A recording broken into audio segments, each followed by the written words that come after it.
Hello friends, welcome to my channel. ఈ వీడియోలో మనం కంప్లీట్‌గా ఏపీ డీఎస్సీ 2025కి సంబంధించి టెట్ యొక్క లేటెస్ట్ అప్డేట్స్ గురించి మాట్లాడదాం గైస్. అదేవిధంగా డీఎస్సీ అనేది ఎప్పుడుంటుంది, సో కంప్లీట్ ఇన్ఫర్మేషన్ అనేది ఈ వీడియోలో అయితే ఎక్స్‌ప్లెయిన్ చేశాను. సో వీడియో అనేది స్కిప్ చేయకుండా అందరైతే లాస్ట్ వరకు అయితే చూడండి గైస్. మన ఛానల్‌కి ఎవరైనా కొత్తగా వచ్చితే మాత్రం సబ్స్క్రైబ్ అయితే చేసుకోండి. డైలీ ఇలాంటి అప్డేట్స్ అనేవి మన ఛానల్‌లో అందుబాటులో ఉంటాయి. Without any wasting the time let's begin the video.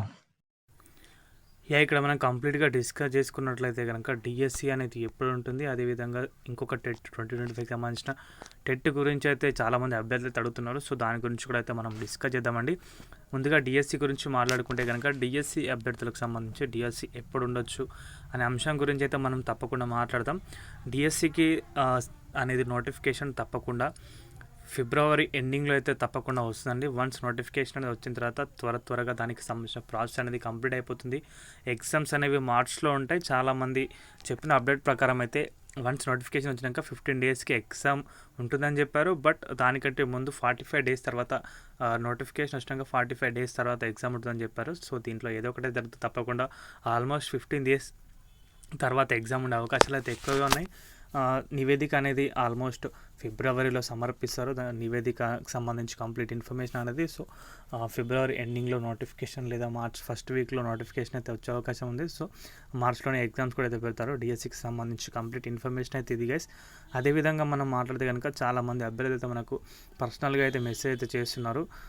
అదేవిధంగా కామెంట్ సెక్షన్లో కూడా టెట్కి సంబంధించి వారు ఏమడుగుతున్నారంటే కనుక ఇప్పుడు డిఎస్ 2025కి సంబంధించి టెట్ పెట్టకుండా డిఎస్సి ఎగ్జామ్ నిర్వహిస్తే కనుక ఈ నోటిఫికేషన్ అనేది ఆల్మోస్ట్ ఫెయిల్ నోటిఫికేషన్ అని చెప్పేసి అయితే వారైతే కామెంట్స్ పెడుతున్నారు. దాని ప్రకారం మనం చూసుకుంటే కనుక వారనే దాంట్లో కూడా నిజమైతే ఉంది. ఎందుకంటే ఇంత క్రితం జరిగిన టెట్ అయితే చాలా దాంట్లో ఫాల్స్ అయితే ఉన్నాయి. గవర్నమెంట్కి సంబంధించి కూడా చాలా ఫాల్స్ అయితే ఉన్నాయి. కాబట్టి తప్పకుండా 2025కి సంబంధించిన టెట్ తీసుకొస్తే కనుక అభ్యర్థులకైతే ఒక మంచి అవకాశం ఇచ్చినట్టు అవుతుంది. ఎందుకంటే వారు కూడా ఈ డిఎస్సి నోటిఫికేషన్లో వారు కూడా పార్టిసిపేట్ చేయడానికి అవకాశం అయితే ఉంటుంది. ఎందుకంటే మొన్నటిసారి జరిగిన దాంట్లో ప్రభుత్వం నుంచి ఫాల్స్ అంటే ఎలాంటి ఫాల్స్ అంటే కనుక ఇప్పుడు నార్మలైజేషన్ చేయలేదు. కొంతమందికి అయితే స్కోర్ అనేది యాడ్ చేశారు. అనవసరంగా వారికి స్కోర్ యాడ్ చేసే వల్ల ఇప్పుడు కట్ ఆఫ్ రీచ్ కాకుండా ఉన్నవారు కట్ ఆఫ్ రీచ్ అయ్యారు. చాలామందికి నెగిటివ్ మార్కింగ్ కూడా అయింది. సో దీన్ని అయితే అందరూ అయితే ఒప్పుకోవాల్సిన విషయం. నెగిటివ్ మార్కింగ్ కూడా జరిగింది కాబట్టి అంటే చాలామందికి స్కోర్ యాడ్ చేయకుండా తీసివేయడం అయితే జరిగింది. కాబట్టి చాలామంది కట్ ఆఫ్స్ రీచ్ కాకుండా అయితే మిగిలిపోయారు.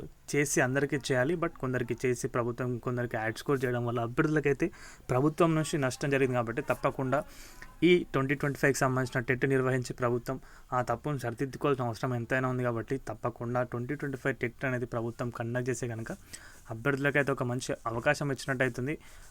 మన ముఖ్యమంత్రి గారు ప్రతి సంవత్సరం డిఎస్సి నోటిఫికేషన్ వేస్తామన్నారు. బట్ అది కంప్లీట్గా జరిగే అవకాశాలు చాలా తక్కువగా ఉంటాయి. కాబట్టి ఇప్పుడు 6 years తర్వాత ఒక నోటిఫికేషన్ వచ్చింది. సో వారికైతే ఎలా ఉంటుందంటే ఇప్పుడు నోటిఫికేషన్ పోతే మళ్ళీ ఎప్పుడు వస్తుందని చెప్పేసి ఎవరైనా కూడా ఆలోచిస్తారు. కాబట్టి తప్పకుండా ఈ నోటిఫికేషన్లో తప్పకుండా వీళ్ళని విలీనం చేస్తే కనుక ప్రభుత్వానికి ఒక మంచి గుర్తింపు అయితే ఉంటుంది వారి దృష్టిలో కూడా. సో ప్రభుత్వం అనేది తీసుకోవాలి. ఈ 2 months సమయం ఉంది కాబట్టి తప్పకుండా టెట్ అనేది ప్రభుత్వం అయితే 100% నిర్వహిస్తానని నేను మొన్న నుంచి చెప్తున్నాను. ఆల్మోస్ట్ నోటిఫికేషన్ అయితే జనవరిలో వస్తుందని చెప్పాను. తప్పకుండా నోటిఫికేషన్ అనేది వస్తుంది 2025కి సంబంధించి. 2025 ఎంటర్ కాలేదు కాబట్టి మీరు అంతా గాబరపడకండి. తప్పకుండా 2025లో నోటిఫికేషన్ వస్తుంది. దాని తర్వాత డిఎస్సి నోటిఫికేషన్ అయితే ఉంటుంది. సో మీరు ఒకసారి అయితే రివిజన్ చేసి అయితే పెట్టుకోండి గైస్. ఇది కంప్లీట్ ఇన్ఫర్మేషన్ అయితే కనుక వీడియో నచ్చితే కనుక వీడియోకి అయితే ఒక లైక్ చేయండి. మన ఛానల్కి ఎవరైనా కొత్తగా వచ్చిన సబ్స్క్రైబ్ అయితే చేసుకోండి గైస్. Thanks for watching. అందరికీ బాయ్.